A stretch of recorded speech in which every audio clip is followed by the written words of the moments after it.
اس وقت حضرت سیدنا حسین بن منصور الحلاج رحمۃ اللہ علیہ کی قبر مبارک کے پاس حاضر ہیں۔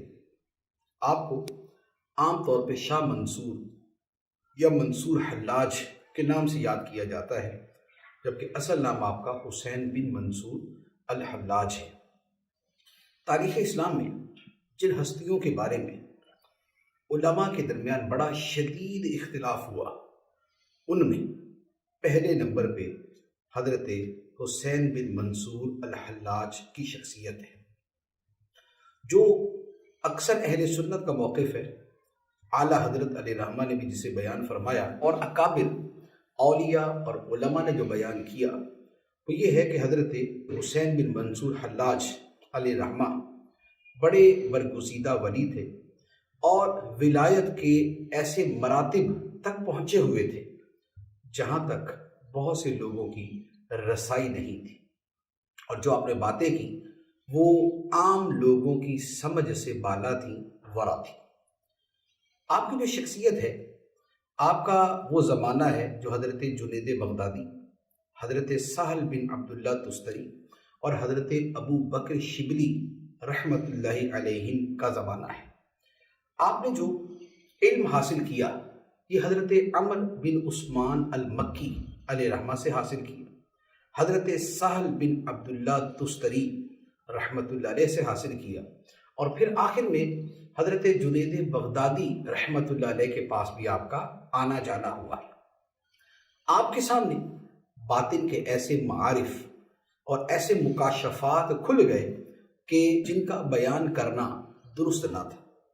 آپ نے بیان کیا تو حضرت جنید بغدادی رحمۃ اللہ علیہ آپ کو سمجھایا کرتے تھے کہ یہ باتیں کرنے کی نہیں ہیں، کیونکہ اس نظام کے پیچھے ایک اور روحانی نظام ہے، اور وہ اتنا گہرا ہے اور اتنا دقیق ہے کہ اسے سمجھا نہیں جا سکتا۔ جیسے ہمارے دین کے اندر ایک بڑا واضح سا مسئلہ تقدیر کا ہے کہ تقدیر کے مسئلے پر کلام نہ کیا جائے، اور نبی پاک علیہ الصلوۃ والسلام نے اسے منع فرمایا۔ کیوں؟ اس لیے کہ تقدیر کا مسئلہ ایک ایسا گہرا سمندر ہے کہ جو اس میں جائے گا ڈوب جائے گا، ہلاک ہو جائے گا۔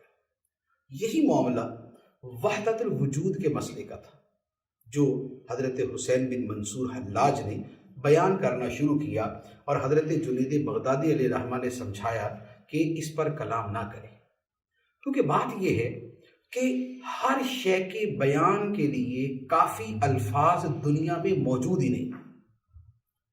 کائنات میں ایسے حقائق ہیں، ایسی حقیقتیں ہیں کہ ان کے بیان کے لیے الفاظ وضع ہی نہیں کیے گئے۔ اب اگر ان پر کلام کریں گے تو کلام ناقص رہے گا، اگرچہ حقیقت درست ہوگی، اور نتیجہ یہ ہوگا کہ لوگ فتنے میں پڑ جائیں گے اور لوگ اسے غلط معنی پر محمول کریں گے۔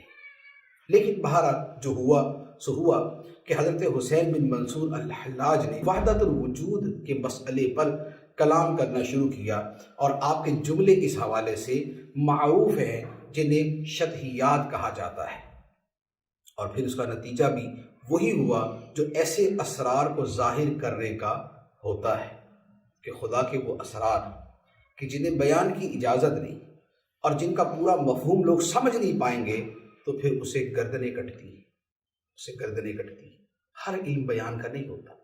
بخاری شریف کی حدیث ہے، حضرت ابو ہریرہ رضی اللہ تعالی عنہ نے بیان فرمایا کہ میں نے نبی پاک صلی اللہ علیہ وآلہ وسلم سے علم کے 2 برتن حاصل کیے۔ علم کا ایک برتن وہ ہے جو میں تمہارے سامنے بیان کرتا ہوں، اور علم کا دوسرا برتن وہ ہے کہ اگر میں بیان کروں تو میری گردن کاٹ دی جائے۔ وہ دوسرا علم کون سا تھا؟ اس کے بارے میں مختلف اقوال ہے۔ بعد نے کہا کہ یزید اور اس طرح کے لوگوں کے جو فتنے تھے ان کے بارے میں تھا، لیکن صوفیہ کرام فرماتے ہیں کہ اس سے مراد باطن کا وہ علم تھا کہ جس کی حقیقت کا سمجھنا لوگوں کے لیے ممکن نہیں، یہاں وہ علم مراد تھا، اور یہ معنی بالکل مراد ہو سکتا ہے۔ تو جب حضرت ابو ہریرہ رضی اللہ تعالیٰ عنہ کو ایسا علم دیا گیا، اس کا مطلب یہ ہوا کہ ایسے علوم ہیں کہ جو فی نفسی ہی درست ہیں، لیکن ان کو بیان کرنا درست نہیں، کہ بیان کے لیے الفاظ نہیں۔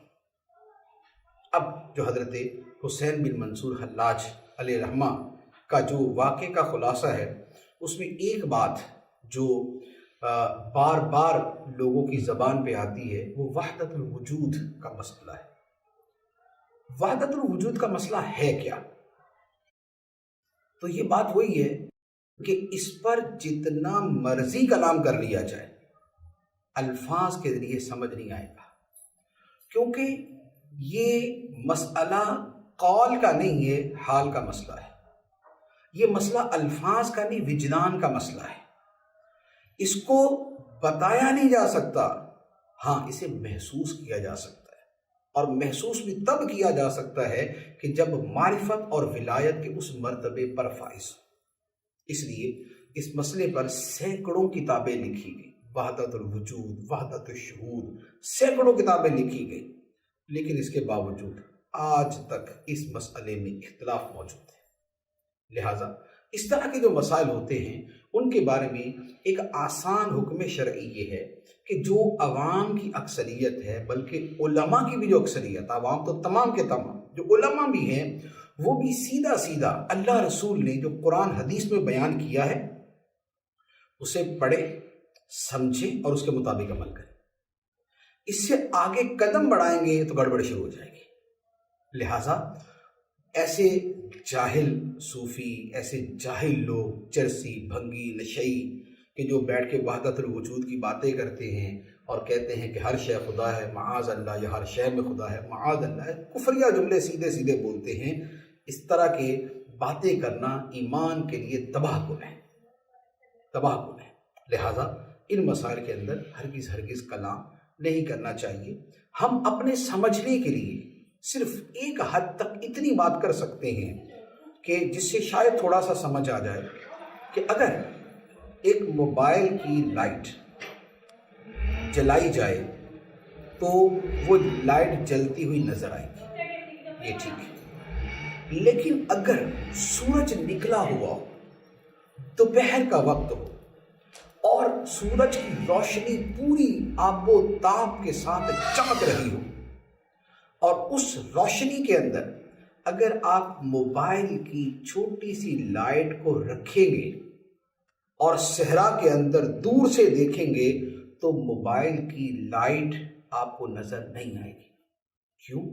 اس لیے کہ سورج کی اتنی بڑی روشنی ہے، اتنی وسیع روشنی ہے کہ اس کے سامنے اس روشنی کی حقیقت نہیں۔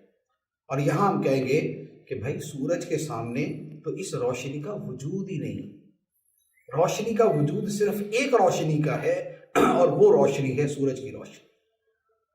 بندے کا وجود اور رب کا وجود، ان دونوں کے درمیان جو ڈفرنس ہے وہ یہ سورج اور موبائل کی روشنی سے کھربوں گنا زیادہ، بلکہ لامتناہی زیادہ ہے، جس کی حد ہی نہیں۔ تو خدا کا وجود اس عظمت پہ ہے، وہ لامتناہی، وہ ازلی ابدی، وہ ہمیشہ سے ہے اور ہمیشہ رہنے والا، وہ واجب الوجود، اور اس کی عظمتیں لامتناہی اور بے کنار۔ ان سب کے سامنے جو بندے کا وجود ہے، جو مخلوق کا وجود ہے، اگر یوں کہہ لے کہ سورج کی روشنی کو اربوں گنا بڑھا دیا جائے اور موبائل کی لائٹ کو اربوں گنا چھوٹا کر دیا جائے، تو جو اس روشنی کا تقابل سورج کی روشنی سے بنے گا اس سے بڑھ کر فرق ہے رب کے وجود میں اور بندے اور مخلوق کے وجود میں۔ تو اب آپ سمجھ لیں کہ کیا اس روشنی کو کہا جا سکتا ہے کہ یہ ہے؟ نہیں ہے، بس اسی کے قریب ملتی جلتی چیز ہے، وہ وحدت الوجود ہے، کہ جب اولیاء کرام کہتے ہیں کہ وجود صرف ایک ہے، رب کا وجود، باقی جو کچھ ہے یہ لا شے کی طرح ہے، ان کے وجود اور ان کی ہستی نیستی ہے، ان کا وجود عدم کی طرح ہے۔ بس اتنی حد تک ہم بات کر سکتے ہیں، اس سے آگے بڑھنا جو ہے وہ خطرناک حدود شروع ہو جاتی ہے۔ لیکن ان سب باتوں کے باوجود دو باتیں واضح ہیں۔ ایک تو وہ ہے کہ جو آج کے زمانے کے جاہل سے بڑھ کے جاہل لوگ جو وحدت الوجود کو حلول و اتحاد کے معنی میں لیتے ہیں، وہ تو دائرہ اسلام سے خارج ہے، وہ تو مرتد ہیں، کافر ہیں۔ اور دوسرا وہ ہے کہ جو حقیقی اولیاء کرام جو اس معرفت کے مرتبے پر ہوتے ہیں جہاں ان کے سامنے کچھ چیزیں کھلتی ہیں اور وہ اس کے اعتبار سے بیان کرتے ہیں، تو وہ اگرچہ سمجھ ہمیں نہ بھی آئے، لیکن اصحاب معرفت اگر ان کے حق میں گواہی دیں تو وہ گواہی قبول ہوگی کہ یہ اللہ کے ولی ہیں۔ اور یہی معاملہ حضرت حسین بن منصور الحلاج رحمۃ اللہ علیہ کا ہے۔ اکابر اولیاء کرام نے آپ کو یہی قرار دیا کہ آپ بہت بڑے ولی ہیں۔ اللہ تعالیٰ ان کی قبر پہ کروڑوں رحمتوں کا نزول فرمائے، اور جو ان کا خدا سے عشق تھا، خدا سے محبت تھی، اللہ تعالیٰ اس کا کچھ حصہ ہمیں عطا فرمائے۔ اس کے ساتھ ایک اور بات میں عرض کرتا چلوں کہ یہ عام طور پہ جو اس طرح کے صوفی ہوتے وحدت الوجود کی باتیں کرنے والے آج کے زمانے میں وہ فرض نماز نہیں پڑھتے، اور حضرت حسین بن منصور حلاج روزانہ 300 رکعت نوافل پڑھتے تھے، 300 رکعت نوافل پڑھتے تھے۔ تو غور کر لیں کہ آج کے زمانے کی باتیں کرنے والے کیا ان کے پیروکار ہیں یا شیطان کے پیروکار ہیں؟ تو لہٰذا یہ بہت بڑا ڈیفرنس ہے۔ اللہ کے ولی عبادت کو ہمیشہ مقدم رکھتے تھے۔ اللہ تعالی ہمیں بھی توفیق عطا فرمائے، آمین، بجاہ النبی الامین صلی اللہ علیہ وسلم۔